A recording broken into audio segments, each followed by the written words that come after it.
Banjir yang melanda Denpasar mengundang keprihatinan banyak pihak. Salah satunya, kelompok masyarakat ikut membersihkan lokasi banjir di perumahan Gria Selaras Ubung Kaje, Denpasar pada Jumat 12 September 2025 sore.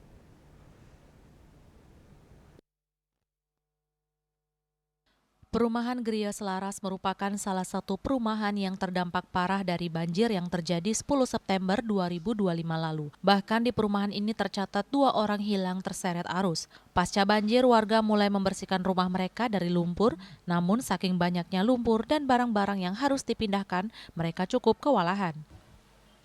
Di tengah kelelahan tersebut, berbagai kelompok masyarakat mulai dari warga Banjar, Tegal Kangin, dan organisasi Masa Baladika Bali cabang Ubung Kaje turun dengan puluhan personil. Membersihkan lumpur di jalanan dengan membawa 3 pompa air membersihkan lumpur-lumpur yang menutup akses jalan maupun di dalam rumah penduduk.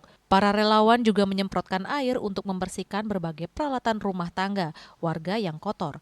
Bagian terberat dari membersihkan sisa banjir ini adalah membersihkan lumpur yang begitu banyak dan cukup tebal di jalan dan tidak cukup dilakukan dalam waktu sehari.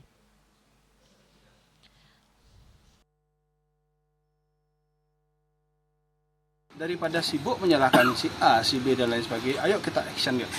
Kita yang beruntung, kita bantu teman-teman yang kurang beruntung, saudara-saudara yang kurang beruntung, kita bantu bersih-bersih. Dan ini berkelanjutan dengan program desa, kita juga sudah dapat informasi dari Perjuru Adat dan Dinas bahwa besok akan dilanjutkan lagi pembersihannya. Jadi harapan Titiang juga secara pribadi, Iri, sudah stop lah kita menyalahkan ataupun bagaimana, ayo kita berbuat. Ayo kita berbuat untuk lingkungan kita dan tentu saja dalam. Pasca banjir, warga yang terdampak juga mulai mengalami berbagai tantangan untuk bertahan hidup, mulai dari kurangnya pangan, sandang, dan papan. Berbagai pihak juga telah menyerahkan bantuan sembako wujud dukungan kepada warga untuk bertahan hidup, mengingat mereka belum banyak tersentuh bantuan dari pemerintah. Riasa Bali TV.